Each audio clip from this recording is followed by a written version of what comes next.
Hello, everyone.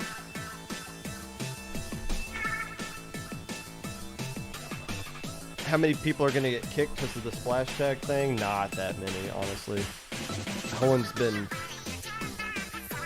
on top of that.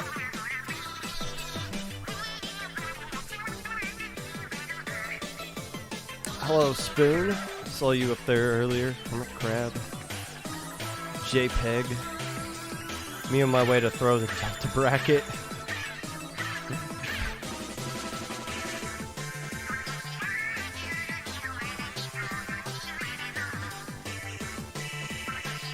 You're gonna have to earn Delta bracket. Delta bracket's gonna be tough.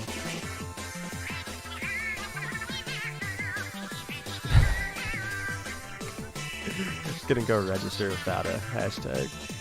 Okay. Hi, air sign, Mr. Rookie.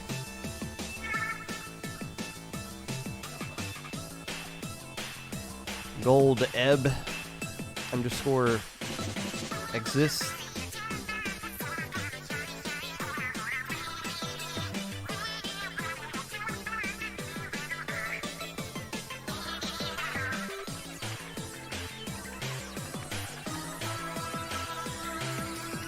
Guys, wouldn't do a 1v4 in day one. Why not? Who cares? At this point, I'm so close to getting to the who cares point with this tournament. Thank you, Spoon. It's gonna be a good tournament for us for sure.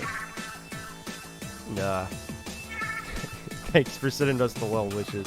We're in uncharted territory here. And good stuff. As always, I like the things you said. You say in public forums or conversations or whatever. It's always interesting, the takes that you have, because we haven't heard those kinds of takes in a while. My thoughts before and after, like, yeah, there's the tale of two pop guns, yeah.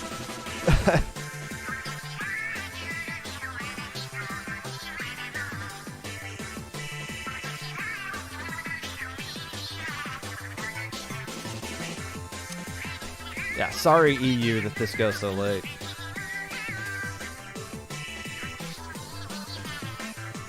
You know, the VOD's gonna be out tomorrow, right? You can just check it out on YouTube. Chat's still gonna be here. I mean, I appreciate you watching live.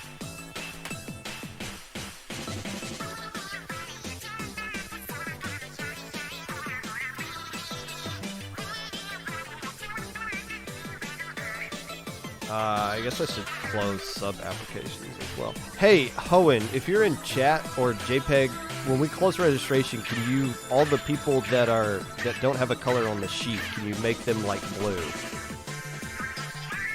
So that way I know to look at them later tonight. You know what I'm talking about, right? Yeah. I'll close these sub channel. I gotta look through all of those. That won't take too long though.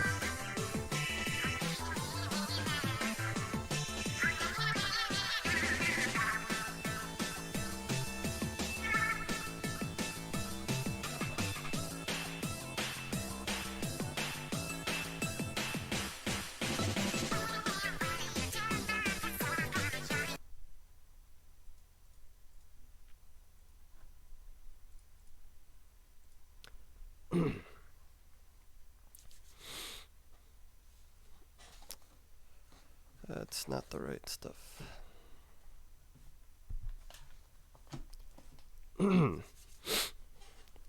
Hello, everyone. Hello, Popstar.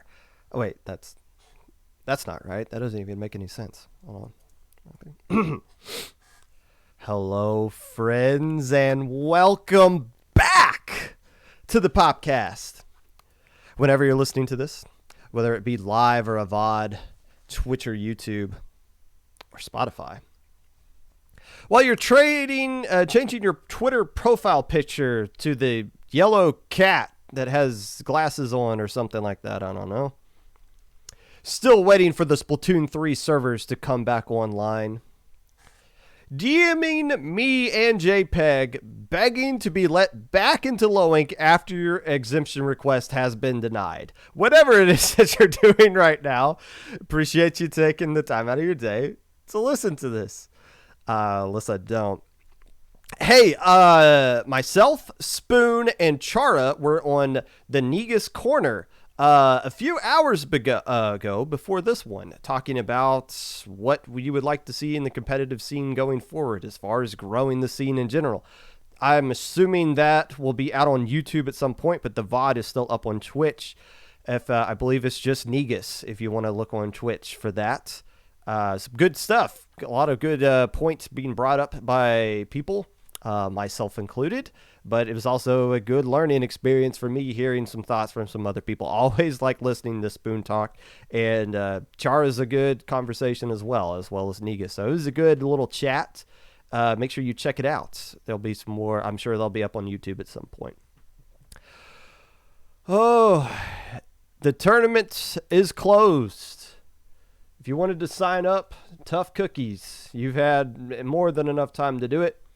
If you did not get splash tags in your name, you are not going to be a happy camper from this point forward. And I don't feel bad for any of you if you don't get to play tomorrow because you didn't get splash tags in your name by this certain time right now. Hohen was on top of that, DM'd a lot of people. We pinged people constantly over the course of the week when they were signing up, letting them know. So it's not a lot of people. About an hour ago, I think it was like 16 teams that were going to be affected by it, and a lot of them were working on updating it then. So there'll probably be just like a handful of teams where this issue happens. The reason why we're doing it is just easier to verify who you guys are actually in game, because you can't really change your splash tag that easily. And it just makes it a lot easier for us to look you up if there's something kind of weird going on. So this is going to be the standard going forward. So getting all you guys having your splash tag in Battlefight now is going to make things a lot easier to sign up next time. But I don't feel bad for anybody who doesn't get to play because they didn't sign up correctly. Why would I? If you didn't get your splash tag in, you didn't read announcements and you didn't respond to pings. So that means you're probably someone who's not going to check in tomorrow or drop anyways during the actual tournament. So getting rid of the problematic players now is going to save us a lot of headaches tomorrow. But Popgun, they're going to private quote retweet you on Twitter. Who cares? Who honestly cares? Oh no. Somebody's saying something that they don't want me to know about. Okay, that's all right. Who honestly cares? Like, you guys get so triggered by being private quote retweeted like it's an attack against you. No, it's literally somebody who's too scared to say something to your face. That's what it is. That's been going on from just because you don't tweet things doesn't mean you're not getting private quote retweeted IRL. It's just a fact of life. Who cares? Hey, there are some other tournaments besides Low Ink going on this weekend and next weekend. I do want to plug Super Jump. I always write down SJ on here, and I always get it mixed up. Squid Junction is tomorrow night at 8 p.m. Eastern Daylight Time. So if you are playing at Low Ink, I guess you can play in that as well if you're crazy. But make sure you sign up for that. I believe that is the 31st edition of Squid Junction. And I think they've extended their cap as well. I would like to see them hit their new cap. That would be pretty exciting. Next weekend is SAC. If we've DM'd you this week and you've been banned from Low Ink, odds are you're still eligible for SAC. As long as you're not in +2, you're in. You'll be fine for SAC. It's just +3 and below that's allowed in for that. So make sure you sign up for that if you couldn't play in Low Ink. Or if you don't do well in this upcoming Low Ink or whatever, that'd be another tournament to grind to help you get better, push you to get a little bit better in the future. Today, we are going to be previewing the biggest non-Nintendo tournament outside of Japan. Low Ink, the historic Low Ink. Also be giving you my top 10 teams and why nobody on my top 10 list is actually going to end up winning this tournament. We'll talk about that. All of that and more. But first,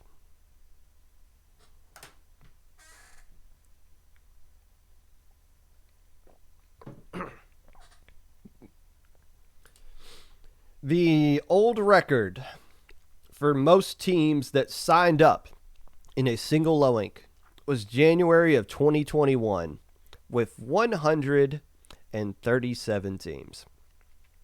Now, a lot of those teams dropped or didn't check in over the course of the tournament, and we got below 128, which is why we didn't do a Delta bracket that month. But still, at the end of registration, 137. The new record for teams signed up in a low ink at the end of registration is now 191 teams. 191 teams. That is almost 100 more than what we had a month prior. Actually, no, that's more than 100 more. We had 84 teams. I think we ended up with like 91 at the end of that, and then they just dropped. 100 plus teams from last month to this month. Oh my goodness. Just from the verification that I've done so far, and there's still some more I got to do tonight, by my estimation, there are at least 60 teams, 60 plus teams playing in this low ink that has never played in a tournament, period. Like, no, I did a pickup in the NA Open. I did, I wandered into an SOS at one point, or I played in one of these random mom and pop tournaments that show up. No, never have even, we have no evidence that they even own the game other than they just signed up for this tournament. Nothing, 60 plus. That is crazy. That is a crazy number of people playing in their first ever low ink, baby's first low ink. I've told you guys before, we do, the seeding we do is a 1 through 4 kind of number that we put next to you. The alpha teams get a 1, the betas get a 2, so on. As I was putting in numbers, I was like, oh, wait a minute. Like, everyone is a 4. Like, literally every single team I'm putting on here is a 4, except for the few teams signing up for this one that have actually made Gamma at some point. So, for the first time ever, a new feature on our side, we are giving out a 5. If you are a team that has never done anything that we can find, you get a big old 5, which means your first ever tournament experience is going to be a butt whooping and a half. I'm so sorry. Stick around. Wait till rounds 4 through 6. Things will get fun. It's going to be a rough tournament for you at the start. But we couldn't put those teams in the same category as teams that go 2 and 4 or 1 and 5 in low ink, because those teams at least know what they're doing versus all those 60 other teams that are not. So it's not fair to either one of those teams to be in the same category as each other. So that's a new feature that we came up with. Look, 191 teams. This is fun. I'm excited that we got the number that high. That's cool. That's really cool. However, this comes with a lot of issues that need to be addressed. And if I'll be a little bit honest here. And this is, we talk about TO. JPEG's talked about this a lot. The importance of TO mentality, like keeping our mentals in the right spot, not burning ourselves out or just draining ourselves or getting to the point to where things are just not fun anymore. This is, I did not sleep last night. I straight up did not go to bed last night. I did go to bed, and I had dreams of brackets and numbers and just trying to work out in my head how this was all going to work mathematically correct. Like I was working in my sleep, and I just woke up at 5:00 and I was like, to hell with that. I'm not going back to bed if that's just what my mind's going to be doing the whole time. Like, that's miserable. So I just didn't go to bed. I just stayed up and watched YouTube until I went to work at 8. That sucks. But it's just been that kind of week. If I'm being perfectly honest here, This has already been the most stressful tournament I've ever been a part of, and it hasn't even started yet. And I've been a part of 2 super jumps. I was there I volunteered the entire day of the first Splatoon 3 event at Riptide. Like I've seen some crazy stuff over the course of the years. I've never seen anything like this. And I'm not sitting here saying this as like a, oh, boo-hoo me kind of thing. Like, we wanted this. Like, we wanted that smoke. We're ready for this kind of thing. But I'm not going to sit here and act like I'm crazy looking forward to this. I know the tournament's going to run well, and I know everyone's going to be happy with the tournament. What's stressing me out personally is I want the tournament to meet my standard for what I want Lowing to be. And I know JPEG and Hoenn feel the same way. They want the tournament to reach whatever their standard for the tournament is. And right now, I'm not crazy convinced that it's going to reach what my personal standard is going to be. Now, with everything, you guys and myself included, we got to get through this weekend. We got to see how things go. I think on paper, everything's going to work out. If it doesn't, then we learn some things and we grow and we adapt and we move forward from that. But here's some things that we had to tackle right at the beginning of this week. When you have 191 teams, you got to make some changes. You have to. I've been talking about how other tournaments need to be flexible and need to have doomsday plans for when their tournaments just blow up with participation numbers. We did that. We developed some doomsday plans.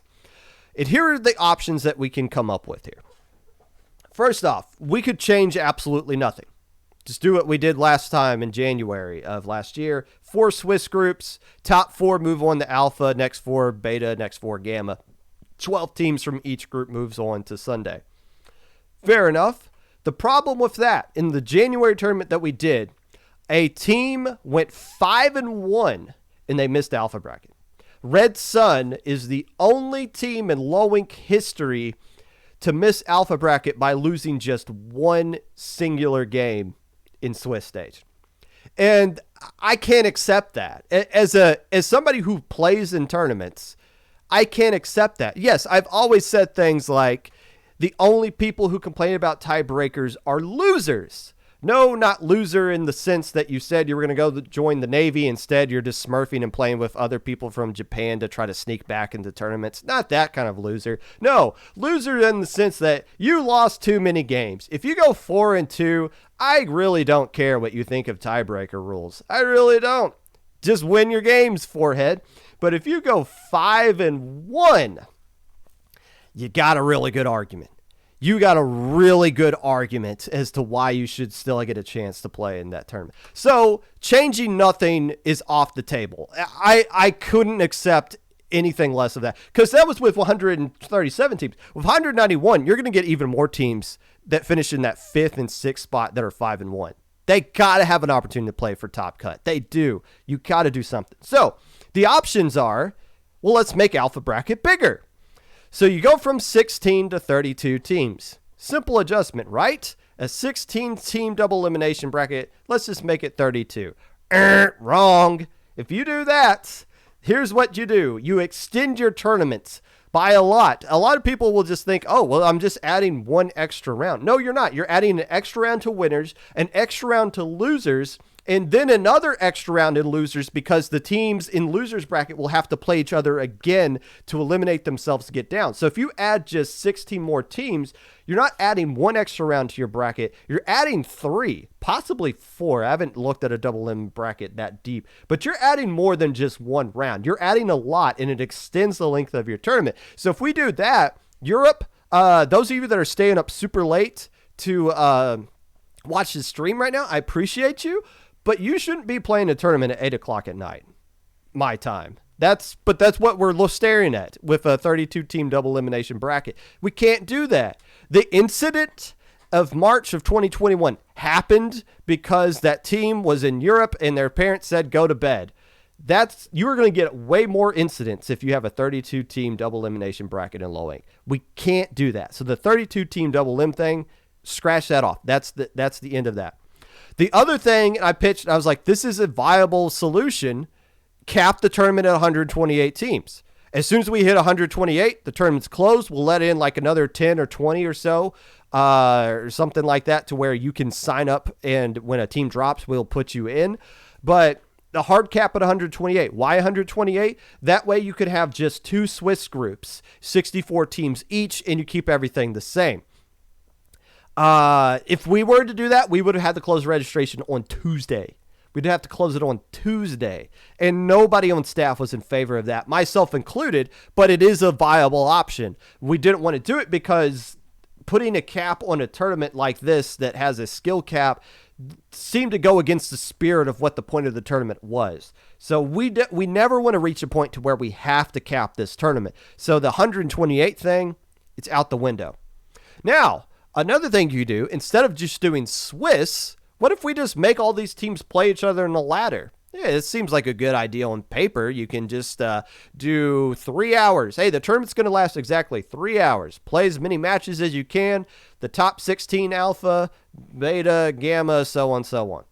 The problem with ladder, though, and you guys that play in the Nintendo tournaments know this better than anyone, ladder is the worst format possible at determining a true champion for your tournament. The worst. There are so many things you can do in a ladder tournament to manipulate it, to work it into your favor, to break the actual site in some extent, to make it so that you end up exactly where you want to end up, and that you have the tournament on Saturday that you want to have. That is not a fair way to run a tournament. A ladder is a good idea. If you want to run a ladder tournament where it's just 3 hours and whoever's the best team at the top of the 3 hours is the winner, you get a pat on the back, that's fine. I think those formats are fun, and I love playing in those kind of formats. But a ladder format to determine a champion is bogus. It's absolutely bogus.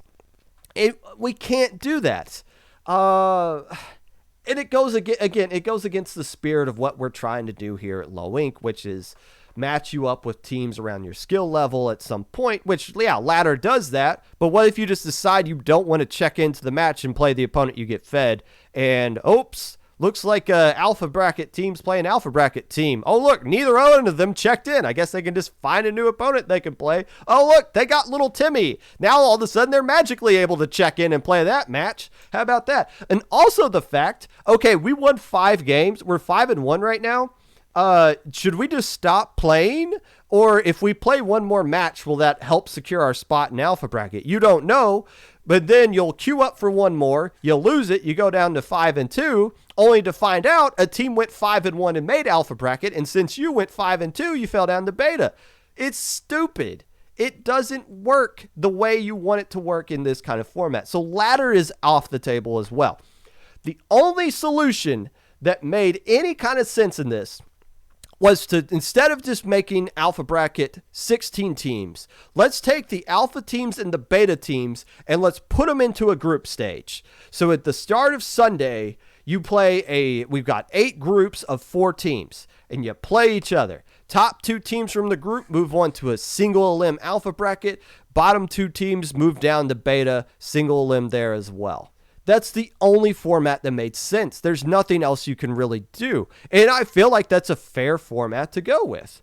Again, and I didn't realize it until after we created it. I was like, oh, wait a minute. We literally just copied Little Squid League's format. But it works out because it's a good format. And it's like, okay, if Little Squid League, it works for them, then it can work for our alpha and beta bracket teams. So if you want to sit here and tweet out, this is an L moment for Low Inc. to do a single elimination bracket, okay, let me ask you a question. What other options exist? I would love to hear your suggestion.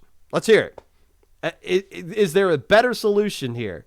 Because if it has to do with extending the tournament way more on time, or making it so that a 5-1 team is playing in beta bracket, it's going to get shut down really quick. And it's so hard to fall through all that stuff. I feel like the format we got is good. Now, here's what I'm curious, because we're just doing the group stage single limb thing for the first 2 teams, or the 32 teams, versus shut up, JPEG.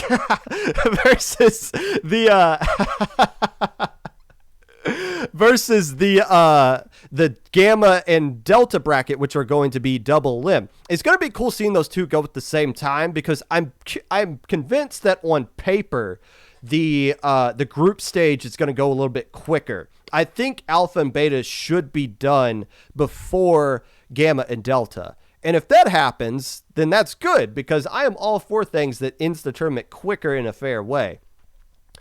But there's going to be a lot of experimentation going on here, and it'll be good to see. You get a best of 7 grand finals, since there's going to be no bracket reset, which means the counter picks are going to have to be a little bit different. I'll explain it to the teams that get there. 191 teams, only 2 of you have to worry about the grand final counter pick changes. Actually, 4 of the teams that make beta grands are well. So don't worry about it. We'll explain it to you when you actually get there. But this tournament's still going to be hype and competitive and fun, as it always has been. Is there a chance to where a team could lose the tournament by losing only one match? They go 6-0 in Swiss, 2-0 in group stage, and then get eliminated round 1. They go 9-1 and they lose Lowing. Yeah, it's a possibility. But again, there's no other option. Splat-A-Lot A lost 3 times. They took 3 L's per matches and still found a way to win Lowing.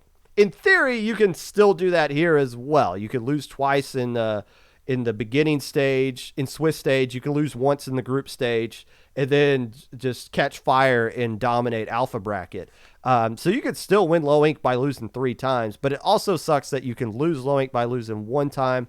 But again, it's the nature of the beast. You'll at least get a better seed in Alpha bracket if you finish at the top of your group, so you are playing for something. And best of 5 counter picks is the best, in my opinion, the best kind of format for a single limb thing to make it a fair fight. It's not, oh gosh, we have to play them on Rainmaker Shipyard because that's the preset map for game 1, and they traditionally dominated us there in that map. No, you get some control over it, and I feel like it's going to be fine. I reserve the right to change my mind after Sunday. We've had these conversations all week. We had to debate some things. Some people on staff were on board with some things. Some were like, I don't like this. We had to find some happy ground somewhere. There is potential mathematically for there to be like an epsilon bracket. People have brought up that is a thing. That's, I'm not announcing anything here, but I'm sitting here saying this. We're not trying to try too many new things in 1 month. We're trying to just get through this one and learn from what we need to learn from going forward. I'm not saying like something is or ain't going to happen on Sunday, but just be prepared for the fact that we're not trying to create new things. You got Delta Bracket. That's pretty cool. I think Delta Bracket's pretty cool. And who knows how long we're going to have a Delta Bracket. I feel like this is the peak. I feel like 191 is the most teams we're ever going to have in a low rank. I feel like the number's going to dip back down after this month and stagnate around like the 100 levels somewhere. A lot of these people, like I said, 60 people are brand new to this tournament. They're going to get their ass beaten backwards, and they're going to be like, okay, this isn't for me. To get better, you got to grind, you got to scrim a little bit, you got to play in more tournaments. I hope a lot of these teams trickle down the little Squid League and Minnow Cup, but a lot of people are going to just be like, this isn't for me. I'm going to go try Pokemon Unite or Paladins, that we got like a Paladin team playing in this tournament. That was weird. But overall, I mean, we're in uncharted territory here. There's nothing to compare this to. Like the people who take marching orders from Nintendo have experience running a tournament like this. I mean, we have had majors before and super majors. This is a low-level super major. That is ridiculous. Area Cup had more teams than this, as we talked to 9 on Monday. And they were able to knock out a tournament with more teams than this in 3 hours. We're not going to get there. we're not going to get to that point. But Low Inc is a super major now that bans the most notable players that you know, and it has no prize pool. The prize is that you don't get to play in Low Inc ever again. That's the only prize for this tournament. Do I personally want Low Inc to be this big going forward? Ask me that question on Monday. let's just get through this one. If I can go back to sleep tonight and I can actually get some decent sleep tonight, that'll be good. That'll be my first sign. Is like, okay, we can do this going forward. But if every month is like this, I don't know. But I ask you this. I ask you to hold off on your opinions. Hold off on your feedback. Hold off on your criticism. Be critical of us. We want you to be critical of us, as long as it's fair. I don't think you can be critical of us before the tournament even starts. I don't know if that's fair. Let's get all the way through this, and then we'll see. Then we'll see what all we screwed up on, what we need to improve, and what we need to make adjustments going forward. Whew. Let's get through some highlighted stuff before we move on to the teams. I'm going to talk like 30 plus teams we got here.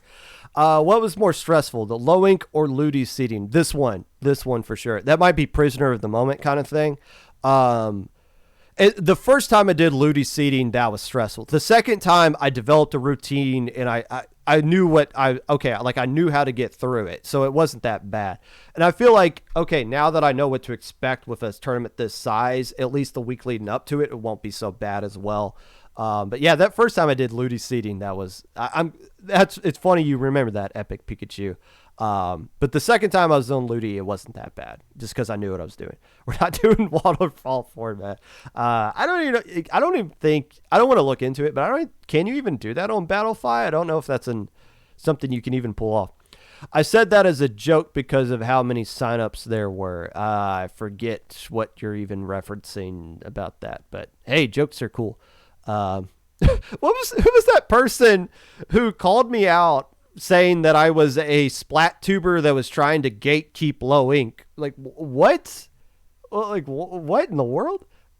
They didn't like my joke for whatever reason.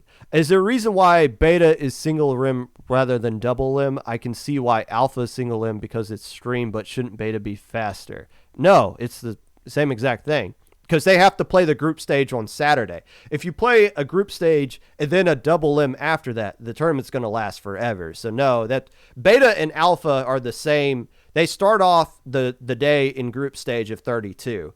So they're going to end at the same time. If beta was groups and then 32, beta is going to last way longer than everything else. And that's not fair. Hey, you don't get to win the tournament and you have to play crazy late. So that's why that is. I was the person who also asked about Delta. Oh, Delta's fine. It's the epsilon thing, which I believe is the next Greek thing that we go through that would potentially, Delta's fine. We had to do Delta this month. I guess what I'm saying is mathematically you can do an epsilon if you have if you have 180 or more teams, at the end of it, but the hell with that.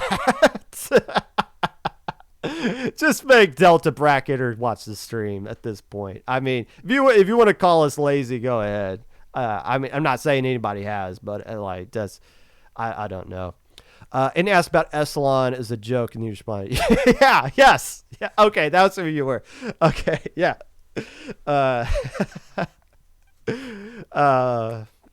Woo.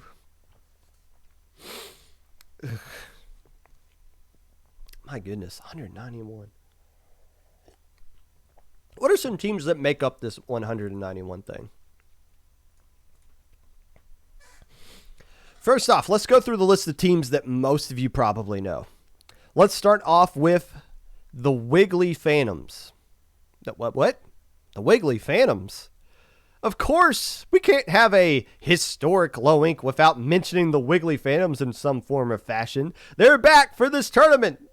Kind of. I think it's Jub, and I don't know who else on their roster is actually a part of that core Wiggly Phantom team, but I think it's just a pickup of players with Jub that are using the Wiggly Phantom name. Man, seeing the Wiggly Phantoms play, it's like going to the mall and you see your ex-girlfriend walking around. It's like, oh, this is kind of awkward. Like I used to love you, but now it's just awkward that you're back, because I kind of moved on from the Wiggly Phantoms to Blue Moon, but then Blue Moon got banned because they were too good. I guess I need a new favorite team. Or maybe I could just hate all of you. I don't know. The Outcast Ninjas are back after taking a month off. They were the beta champs a few months ago. Now, normally I put a beta champ directly like in the middle of my top 10. That gives you a sense of how good my top 10 is that I'm not putting the Outcast Ninjas in there. It's a little bit too strong of teams that we have in the top 10 this time around. It makes sense since there's so many teams. I'm not supposed to have a favorite team because I'm a TO. No, like I've on record saying this. I might be biased, but I definitely do not have integrity. I am more than willing to admit that. I shall submit my application to be the number one. I don't know, My Life Paradise. I don't know. I like you, but I don't like you like that. It's not like that. Let's do a check on the Splat-A-Lot teams because we can't have this many teams in here and none of them represent Splat-A-Lot. How about 5 Splat-A-Lot teams? Splat-A-Lot, Kraken Kings, Horizon, Jesters, and Blitz. So that's B, J, H, and K for those of you keeping track at home. They now go by actual names. 4 of them are playing it. Oh, wait a minute. There's 5 of them. There's a team I'm missing, right? Isn't there one more Splat-A-Lot team that signed up? I don't have them written down here. I probably got them written down later somewhere. The Jelly Squids are back after playing and making their first alpha bracket ever. I talked about how it was so weird that Jelly Squids have never made an alpha bracket because you assume that they played an alpha bracket and made it before, but they haven't. The last month was the first time they did it. Now, Jelly Squids, make it the standard. Bet you won't do it again. Bet you won't. Inkvaders are back after making their first alpha bracket. Well, not their first alpha bracket, but their first alpha bracket appearance in a while. They've been fluctuating all over the place since like one of the first low inks. Like this is one of the most low ink. This is one of the teams that's played in the most low inks. So it makes sense. We can't have a low ink like this without the Inkvaders making a presence. Go back to alpha bracket. Be a blue blood alpha bracket team. Come on, let's get it done, Inkvaders. Skill Issue is one of the teams that cry whenever I don't talk about them. Shout outs to Uwu. Apparently you're one of those teams I can put in that category as well. Hey, I saw you did good in 20XX. Okay, get over it. But Skill Issue deserved some recognition the last time they played in low ink, and I forgot to give it to them. I just missed it. My bad. It happens. I'm getting up there in age. Skill Issue made beta bracket and got some very notable wins the last time they played in that tournament. We expect some good things from them going forward. How about a new team? Waterfront. That's not bad. That's not a bad team name. Ivy and Matt Reserved making up this one. Ivy usually been on some pickups as of late. Seems to have found a nice new comfy home out on the waterfront. We'll see what this new team is capable of. I'm assuming beta to alpha potential is where we can put these guys in for their first lowing. The Empire. I don't want to say Ica because I feel like I'm going to get attacked, but I did see them tweet out it is pronounced Empire. So you know I'm going to over-exaggerate that as I usually do with things. Empire. This is made up of Battlegirl Dimples and Triton. Battlegirl Dimples, the official #1 fan of the Popcast, and Triton, the person who was in the background of Big House holding up the Play Low Ink sign that started the Twitch chat storm. Part of the propaganda that makes Low Ink the monster that it is. And I went to a bar with those two in Detroit, and we had a good time, shared some laughs. So, again, a little bit of bias coming out here, but Empire is good to see. Also, Cactus from Aquatic Vanguard is playing with them this month. The Origami Dragon, not to be confused with their old name, the Bamboo Dragons. When they dropped the bamboo and become origami, they took a huge glow up. They made beta bracket, which is the best results this organization of dragons has ever gotten in any tournament, period. So very nicely done, Origami Dragons. Hopefully we can keep that momentum going. The Night Sharks. That's a cool name, I think. It's not bad. The Night Sharks played in their first low ink last time, and they made alpha brackets. And they also won from the Ink Up, I believe from the Ink Up number 20, FTIU, which is the weirdest acronym to type out and actually read. But the Night Sharks, what does winning from the Ink Up mean in terms of playing in low ink? I don't know. We'll get a sense for that by using the Night Sharks as a guinea pig. I'm exploding. Marine Melody. I don't mention these guys enough, and I feel like every time I talk about them, that's the only thing I say. I should talk about Marine Melody more. But here I am. I'm going to do this. You know what I'm excited to see? Marine Melody has been one of those teams floating near the Gamma to, like, struggling to get into Gamma bracket kind of thing. And I'm glad that they get this tournament filled with so many new teams to where they can be like, hey, you're the new kid on the block. We're going to show you guys how it's done. And Marine Melody, they're a wholesome kind of team as well. They played at Riptide. They could be a good ambassador for a lot of these new teams coming on. I hope a lot of you beat the dog crap out of the new teams and then say, hey, GG's, thanks for playing. Do you guys have any advice for us or something? Like, don't give unsolicited advice, but just, be good ambassadors of the game. I feel like Marine Melody is full of people that are good ambassadors. The Shrimp Chips are back. The Shrimp Chips. That is a team name I used to struggle with like 100 episodes ago. The last time they played in Loic was February of 2021, and this team is highlighted by Starbit, the person who made the posters for Riptide, which I don't have my poster out and readily available, but Starbit made that poster. So it's good to see them back and playing in competitive Splatoon. There we go, Shrimp Chips. Bitterling has made their appearance yet again.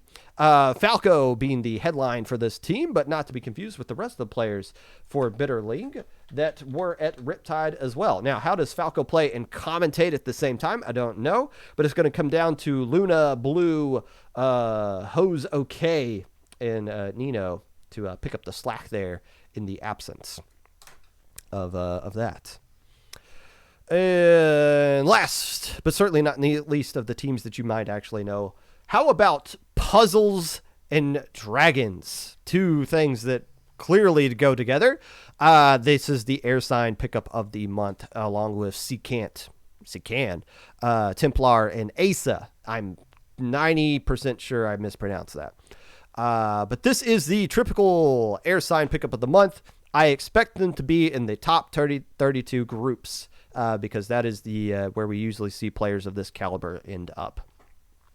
Now, there's also one more pickup team I want to point out.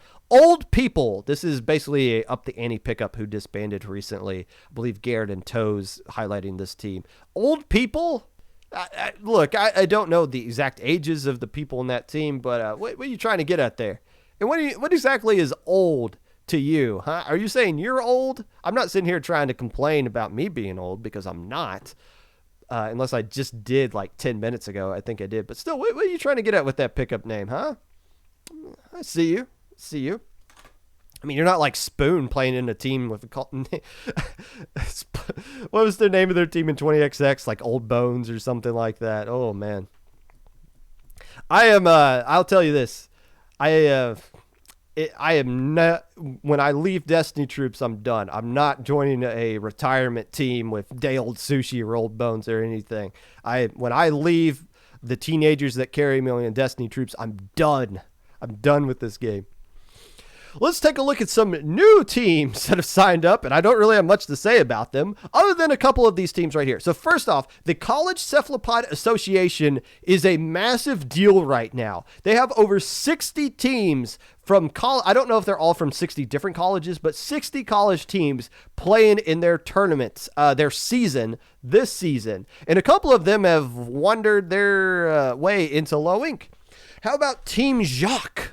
Representing Middle Tennessee State University in Murfreesboro, Tennessee. I am very familiar with MTSU because my alma mater, Western Kentucky University, is rivals with Middle Tennessee. So you can bet your bottom dollar that I'm hoping this team gets absolutely destroyed in this tournament. There's some more buys coming out here. But we'll keep an eye on Team Jacques. We like I'll give them credit for this. They got a team before Western Kentucky did, so they're already ahead of the curve. But I'm not going back and starting one for the Hilltoppers anytime soon. We'll see you, Blue Raiders. Also, Purdue has a new team, it looks like. The Purdue Pete Platoon. The Triple P. Okay, cool. I'm assuming they're representing Purdue, which would be the third team Purdue has got here. You got two teams? Who's the other one? I only saw Bash. I didn't see the Bash team going up in there. Purdue is just cranking out these college teams like nothing else. But we're going to look. Well, look, I already told Mizuno I need to get somebody on from the CCA. Not soon. We got a lot of stuff to cover, but when next time we slow down, we need a new topic. We're going to take a deep dive in the college stuff because there's a lot of cool things going on in college. The other new team showing up here, we suck. We as in WII suck. No, me. Fair enough. Okay. We'll see how good you actually do. We'll see if you suck or not. The Furious Furry Gang. The Furious Furry Gang. Moving on. The Ink. Okay, we got a couple of sister teams here. I don't know. Is this the next coming of Splat-A-Lot? I don't know. But we got the Infectious Krakens representing the Megalodon and the Manta Rays. The Infectious Krakens Megalodon and the Infectious Krakens Manta Rays. Okay. You also got Arrows of Fire, and not to be outdone, you also got Arrows of Ice that used to be Arrows of Lightning, changed their name from Lightning to Ice. What happened? What was wrong with Lightning? Did you run across the ground, Arrows of Ground or something like that, and you had to do a different type matchup? I don't know. But there you go. You got two different teams. Arrow of Ice, I believe, is actually played in like a homecoming tournament or something. Watch out for arrows falling from the sky. Elemental arrows are all over the place. Monsters Inc. INK. I cannot believe. I'm willing to bet money that is. There's no way no one else has ever named their team Monster Inc. This can't be the first time it's happened, right? Like, that's so obvious. There has to have been at one point somebody else that named themselves Monster Inc. But hey, welcome to Low Inc. Thanks for playing. Tentacult. Okay, I actually know somebody on this team. This is Zenith, who used to be on a team, I believe, Inkfinity back in the day. Coming back with Splatoon 3 coming out in Tentacult, bringing out this team right here. So good luck to them. And hey, I might actually be reaching out to you soon, Zenith, after this weekend. Stay tuned for that. The Sweethearts. Aw, Sweethearts. The Sweetheart is my condescending name from my days of growing up in the South that I give to you people. Oh, bless your heart, sweetheart. Did you not... Did you go 4-2 and miss alpha bracket? That sucks. So it's a cool name. I like it, sweethearts. Nicely done there. The Splatlandian World Champions. That's a tag you can have, right? That's an actual tag that you can put in your Splatoon name. The Splatlandian World Champions. Now look, you can't name yourself the World Champions and not win Low Inc. There's some conflicting information you're kind of giving out right there. We're the world champions, but we didn't even make Gamma Bracket in Low Inc. Okay, well, what does that make Starburst? The champions of the known universe in the end some? What does that make the teams from Japan? The champions of the Omniverse? Like, come on, you can't be world champions. If you don't win Low Inc., you got to take that out of your name. That's what I'm putting my foot down on here. And the team, now look, there's been a lot of, let's say this, there's no such thing as a dumb question, but there is such a thing as an inquisitive idiot. And there's been a lot of people that have asked questions in Help Desk that are just like, come on, like it's like they're asking what 2 + 2 is, and it's like 4, I don't know. And, I'm being really mean. I was going to list off the team that had asked the most questions in Help Desk, but now I'm setting it up and like, maybe I shouldn't do that. That's a little too mean. But there is an award to the team that has asked the most questions in Help Desk, and we'll just save it for that. Also, if you've DM'd me in the past week and I haven't responded to you, I've just given up. I'll just be honest with you. I've just given up. We don't want people DMing us things that should be in Help Desk, but I've gotten so many so many people have violated that unwritten rule that I've just given up. So if I haven't responded to you, that's why. I just like, whatever. I can't keep up with all of this stuff. Last team I want to give a shout out to because I saw they signed up a little bit later. Geek Squids. The Geek Squids are here. And I first saw that and I was like, wait, what the heck? We banned those guys. What's going on there? I'm assuming this is like new Geek Squids. Like all these players are new and playing in their first tournament or something like that. So I'll look into them a little bit later and make sure they are actually eligible to play in this. But still, to see the Geek Squid name back, that brings back some memories. That's good to see. And that's just a portion of the teams that signed up.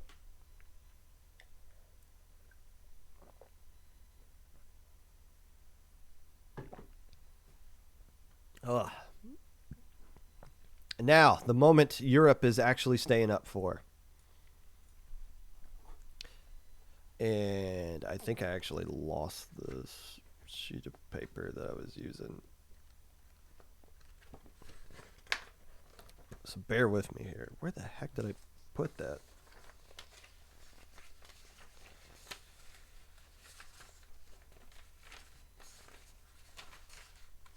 I don't know where I put that, but I do have it saved over here. So it's just going to be a little bit awkward of me looking off to the side. Yeah, I didn't bring my notes up with me. That is kind of weird.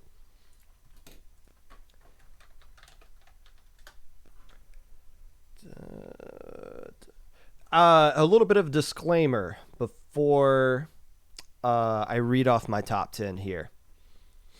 This was written this morning, and there were a lot of times where I just didn't get the job, where I probably just missed somebody. In fact, there was a team I looked back through afterwards, and I was like, oh, I need to put them in the top 10 somewhere, and I don't have them in the top 10. First off, let's just go through the list of teams that are not in the top 10 in any form or fashion. First off, Sia is not here. They tweeted out today that they are not playing in this tournament. So there goes everybody's number one team right off the bat. They're not there. The Popsicles aren't here either. And I saw they tweeted out that one of their players was going to be busy this weekend. So that sucks, but hopefully they can be back next time. Popsicle's definitely a top 10 team. Acroport is here, but I don't have them in my top 10. Mainly, there's just too many question marks I have about them. Are they going to use Blob? How are they going to adapt with Devil being gone? Mothman seems really strong, but how are they going to build around Mothman with a little bit of a different roster? I don't know. Too many questions for Acroport, but I did want to at least mention them at some point. Speaking of Devil, Black Komodo is playing in this tournament. I don't have them in the top 10 either. But I probably could throw them in the honorable mention section. Speaking of the honorable mention, we're starting off with this right at the beginning. My Lag Paradise is in the honorable mention section. I'm sorry. I know you stayed up late and you were hoping I'd put you in the top 10. I don't have you guys in the top 10. I just don't have room for them. I'm sorry. Okay? It's not it's My Lag Paradise, but I feel like the top 10's just a little stacked this month. And we need to see I Like Paradise make an alpha bracket and make a deep run in it again.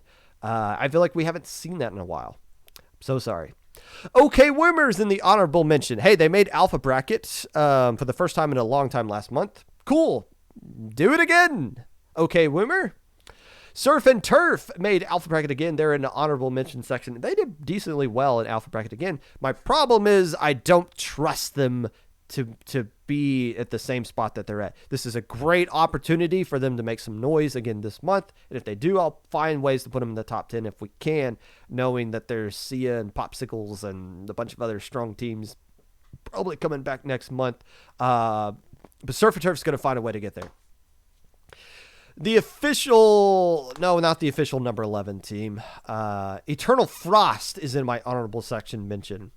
Who's Eternal Frost? Well, they made 9th place in June last month, and we haven't seen them since then. And they made, they were a really strong team when they were playing. It's just, I don't think they've been playing consistently as of late. So they're not in the top 10 just as of yet. The other team that I should have put somewhere in my top 10, but it didn't, so I'm going to mention them here. Make them the official, unofficial number 11. Calamari Sutre. We haven't seen them play in low ink. I don't know when the last time we saw them play in this one was. do they even have 4 players on their roster at the sheet I'm looking at? I don't know. But they did beat Drifting Tide in a tournament recently, so they deserve to be somewhere in the top 10. I just missed them. But I'm not going to do this thing where I completely unmention them at all. I'm just saying they should be somewhere in the top 10. I don't know where, and I don't have enough time to go through and rewrite things to make it work. So the official number 11 team, Calamari Sutre. Number 10.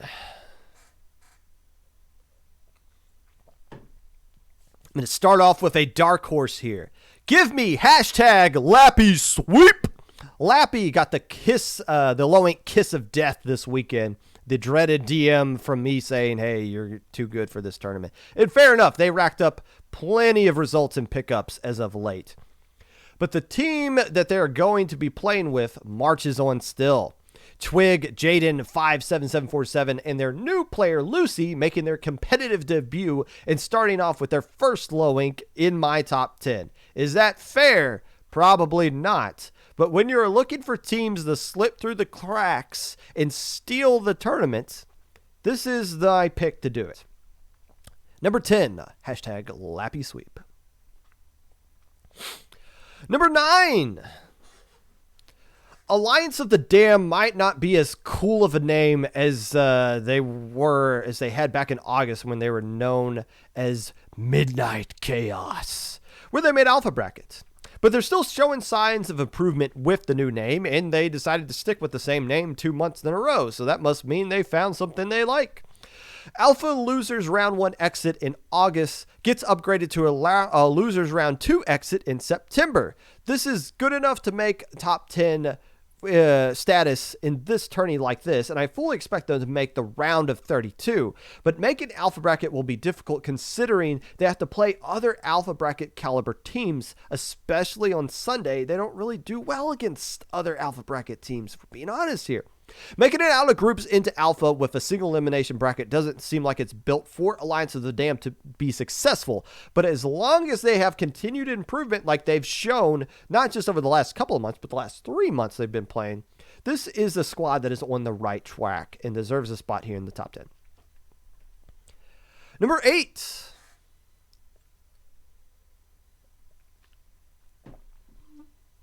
What if I said something nice about Ink Sync for once?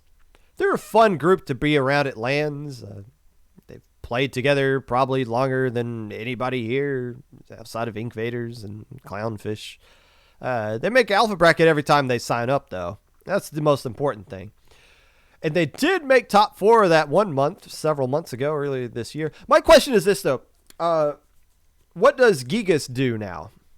You have seen some Nautilus mains bite the bullet and just roll with the kit that Nautilus has right now, knowing it's not the same. And you have some Nautilus mains switching off of it to something else.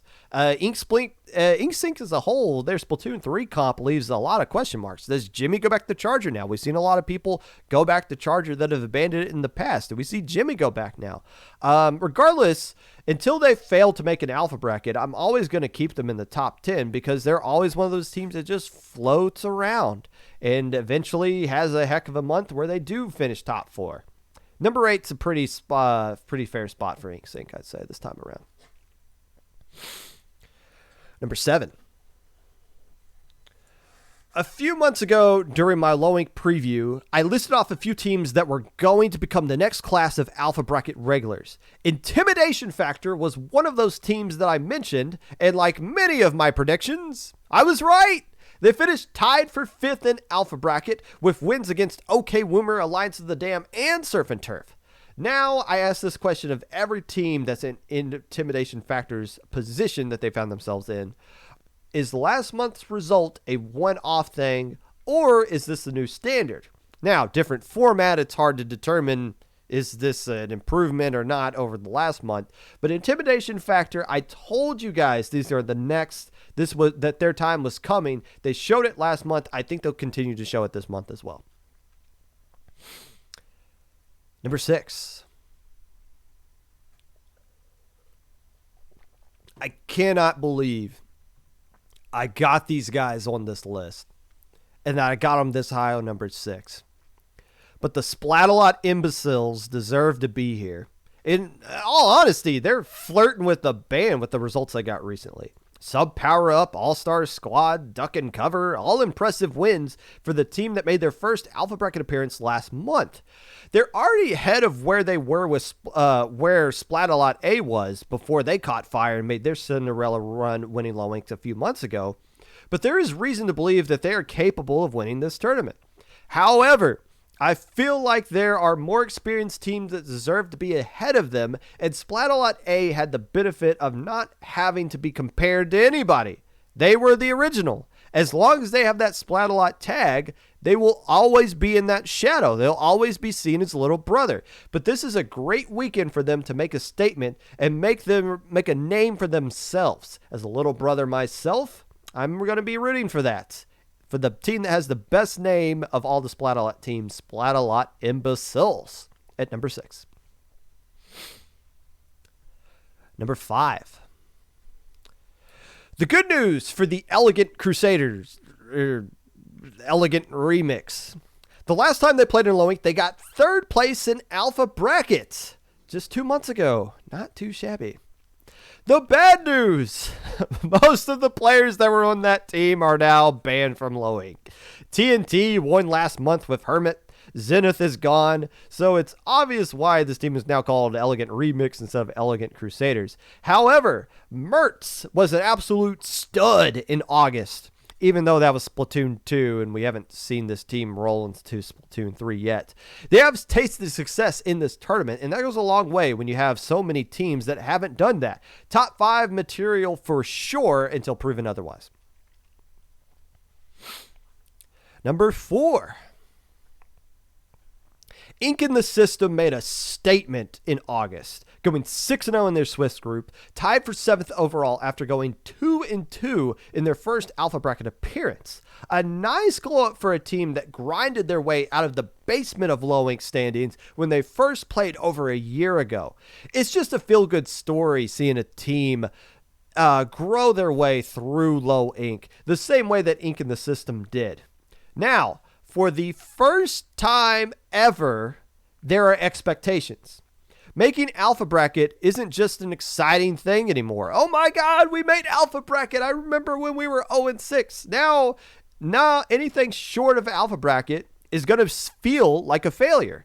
Losing once in Swiss will feel like a failure, considering you went undefeated last time. So the question that they have to answer this weekend is, how are they going to deal with the fact that they are now going from being the hunter to the hunted?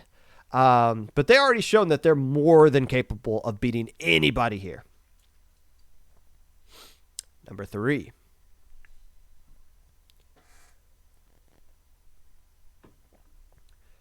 What is a cherry dolphin anyways?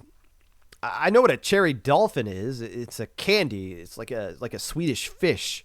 Regardless, this team is pretty sweet. Their first low ink resulted in a top 4 finish, and being the second best team remaining from that tournament in this one sets you up for good success this month.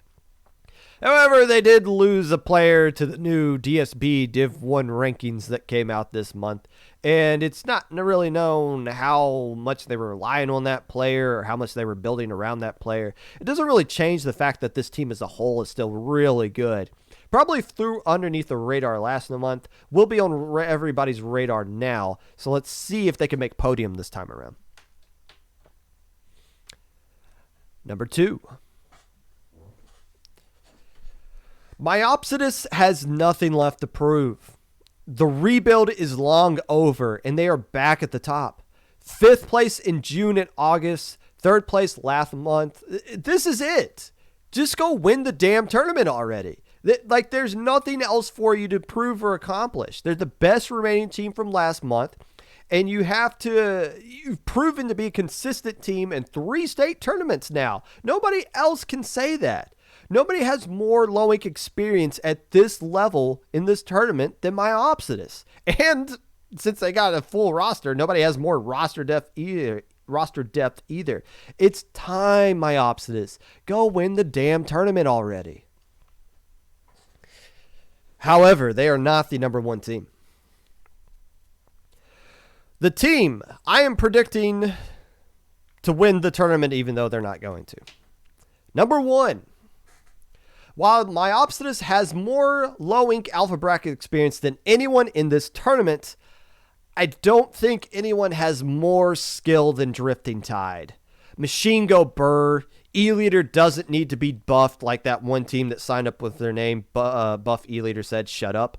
The tourney experience that they've gained the past 2 months in open tourneys is going to be the difference here. If you want to win low ink, you need to play in tournaments outside of skill cap things. Drifting Tide's been doing that. They've been grinding SOS. They played in 20XX. They're getting some notable wins, not enough to fully kick them out of the tournament, but enough to make you think that these guys deserve the number 1 spot. My only concern with these guys is they have a grand total of 4 players on their roster, which is what they always roll with. But if somebody's little brother kicks the router or somebody falls asleep and then they have to use a rando sub or drop, it can be a difficult thing to navigate. But if they show up and take care of business like they always do, they should be the team that wins this tournament. Now, the reason why nobody's going to win the tournament that I just listed off, all of those teams, not a single one of them are going to win it. The team that is going to be at the end of this tournament is a team I have not even talked about yet. And I don't know who it is. That's why I say none of these teams are going to win. But in a tournament this massive, hidden amongst the weeds of those 60 teams that have never played a competitive tournament before, hides a monster somewhere.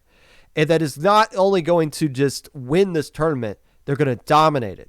The last time we had a tournament like this, Rising Matrix, 34-1 per games. 34-1. There's a monster hidden somewhere. And guarantee this, just in case there's any kind of, there's a Smurf situation going on, I can guarantee you this. Every team that makes alpha bracket always goes through a second wave of verification. It's not something that we go in depth with that team with. I personally just conduct a little mini secondary scan of everybody that makes it. And there have been times where we have scanned somebody a second time and said, we're not letting you move on to Sunday. So that's not what we're trying to get at here. What we're getting at is there is a team that is playing in their first tournament that's just going to get it. They're just really going to figure it out in ways nobody else has, especially people that come over from other esports. They pick up Splatoon and they just, I got it. I figured this out. I'm going to win that. That's what's going to happen this time. And you can't predict who that is because there's too many. You can't see the forest for the trees. Oh, boy. Well, I'll just get upset in Swiss top groups or alpha. That's why we made groups bigger, so that you can get upset once and still make top cut. If you get upset twice, well, bracket resets or opponent win percentage is going to have to work in your favor. Actually, deeming TOs is now a violation of Rule 5 on the IPL Discord. I did not know that. That's going to be my response. Guess what? You just broke Rule 5. You're out of the tournament. I just wanted to say hi, Popgun. No, it's against the rules. If I did not mention your team at all, and I screwed something up, and you are one of those monsters hidden amongst the trees that wins this tournament, don't worry. Don't go out and tweet, nobody believed in us. Nobody knows who you are. What are you talking about? But I always offer apologies for everything I screw up on the Monday episode of the Popcast right after. So if you'd like to be a part of the Popcast in any way, feel free to follow me on my socials listed below. Twitter at Mr_Popgun, Discord Popgun, hashtag 5882, YouTube at 25Popgun, Twitch at Popgun25, Anchor.fm/Popgun, good old TikTok at Mr_Popgun. Let's go raid our old pal. I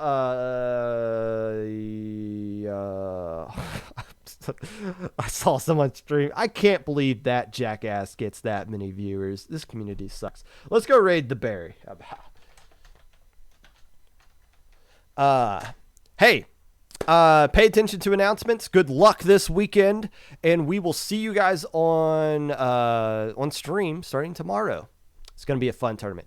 Join the pre-show tomorrow morning as well.